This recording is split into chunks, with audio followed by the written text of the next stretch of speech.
Out here on the edge of Scotland, where the North Sea meets the Atlantic, the Orkney Islands rise like a memory of an older world, a place shaped by wind, water, and the hands of people who lived here 5,000 years before you and I.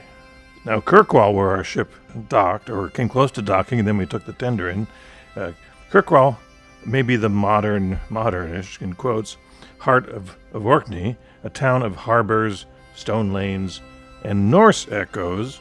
That's a whole other story. But just beyond it lies one of the most extraordinary prehistoric landscapes in Europe. Here, the standing stones of Stennis pierce the sky, older than the pyramids. The Ring of Brodgar circles the land like a great stone crown, and Skara Brae sits there in silence. Well, not quite silence, as all the tourists walk by.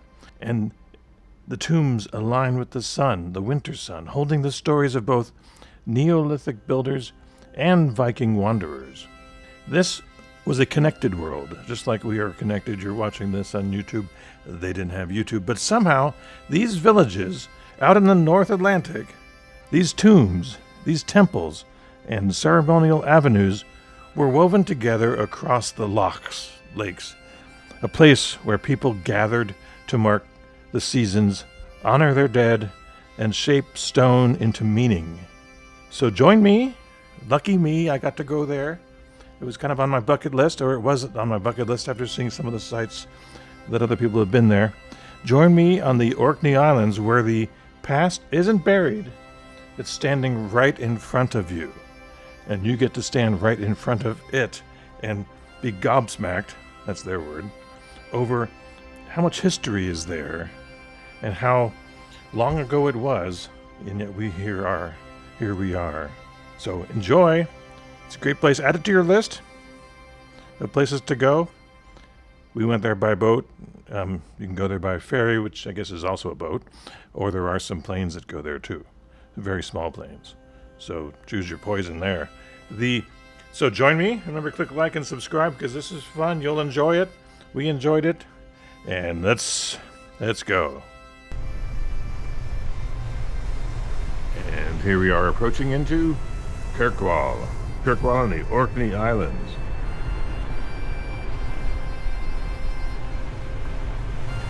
If you're curious, this is our bearing on the bearing repeater. Now, I don't know for sure, but they're about the right size and the right activity. But I think I saw some puffins, a little school of puffins. I see one large ship already docked in there, so that must be taking our spot. So we're gonna have to tender in. Chicken tender.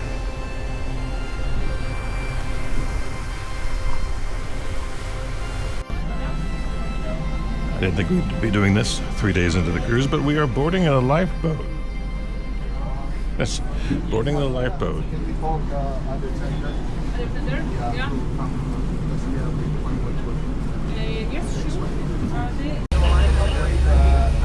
we're on the board of a lifeboat. Always give a thumbs up when you're on a lifeboat.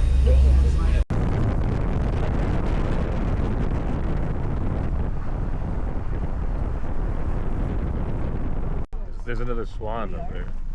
It's next to this bay, the fort right there. Our first stop is Unston Chambered Cairn. Cairn is a burial tomb, and we're going to go in that little tunnel there and see what happens. So this is Unston. It's 800 years older than Giza. So that turns Giza into, from the Great Pyramid to, meh, you call that old? Our guide tells us we have to go in that little hole, which looks really small. All right, my turn. Oh, it's tough. It's tough? Wow, look, it's like waist high. You only have to crouch. It's quite a low. Yeah, so birth to die, ashes to ashes. It's a burial tomb? Crawling in, crawling out. Well, pardon my voiceover, there was a lot of noise in there being a tomb. The dead were talking, and so were all these tourists. So this thing dates 33 or 3500 BC, so 5,000 plus years ago. And this was strictly burial. So it was partitioned over different sections of where the person got laid, their whole body. They didn't cremate them first. And there was a lid on top, but then the lid collapsed, so that white part on top is modern. Now time to get out of this thing.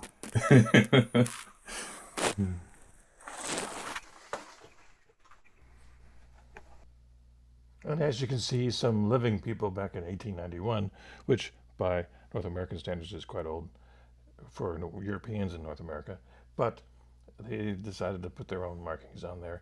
But in spite of that, there are markings by the actual, this one here, by the actual inhabitants, you might say, of this tomb. So it's quite a unique stop. There are hundreds of mounds across the landscape, and every one of them is some sort of structure, either a house or a tomb. Yezna Bay, all my troubles seem so far away.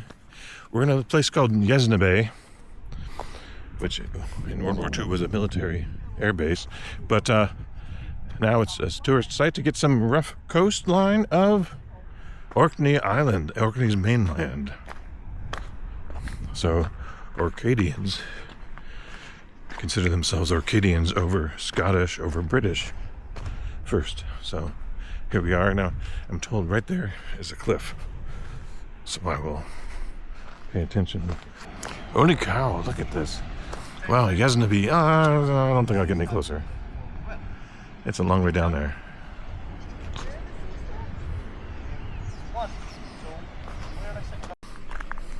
They're over there talking. Let me take a wee stroll along here and see where it takes me, because there seem to be people down there. Let's do a spin around here. There's the North Atlantic down there, and fog and hills over that way. Let me get my ride before they leave.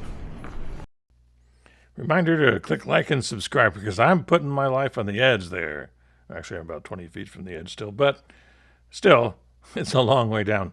So click like, subscribe, share it with your friends, and then add this to your bucket list. So this was a place where during World War II they practiced using the anti-aircraft gun. And here we are. We've made it 5,000 years ago to Skara Brae. Or Skara Brae. You got your own car? Maybe. That's good. This has never done one. So we've got evidence in the crops. So our guide was telling us that these were early houses. So over time they got better and better, but they would move the house from place to place. So that's on the bottom right there is a spot where the house used to be. Well, see, that's So he was telling us that there in front of me is a tunnel, and it actually continues into this field, because he showed us some ground penetrating radar, which I will try to find, that this little village extended way over there. So it's quite a large thing. Now, there about 100 people lived in this section, and this tunnel continues on, starts here, and it actually exits out over there.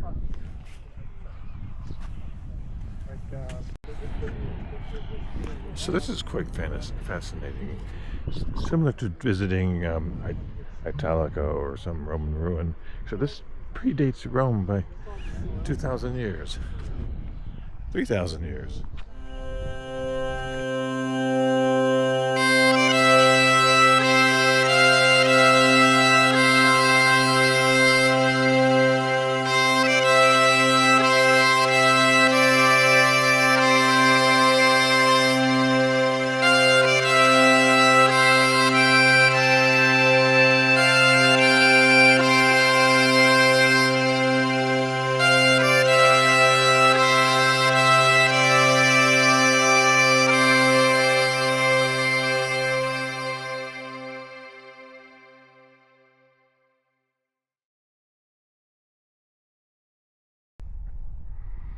On the top we have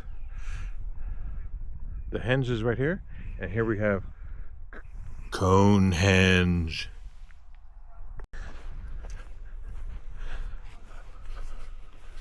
Orkney Islands main island is, the person in the gift shop said, the phrase is, if you dig in the ground here, it bleeds history. And that's a good view up there of the circle.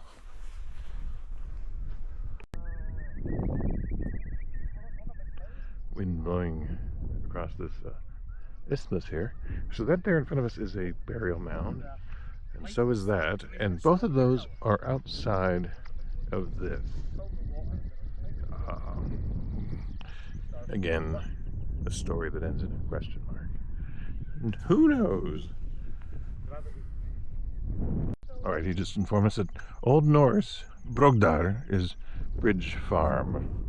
So there's a bridge further down there we will cross, and they farmed on the other side of it, so Brodgar. So it sounds so much better without knowing the actual meaning of it. Yeah.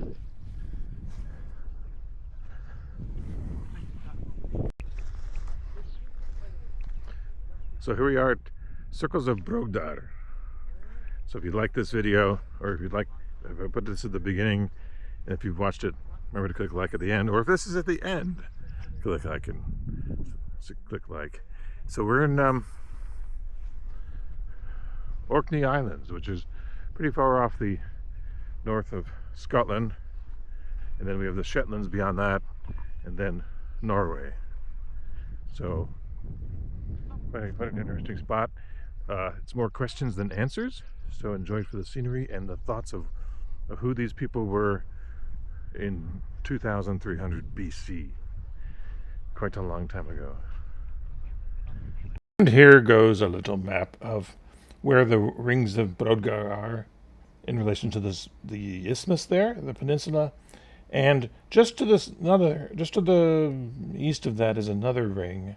And just recently, the Time team finished a 20-year dig there. We'll find it on the internet. Hey, there's our trip home.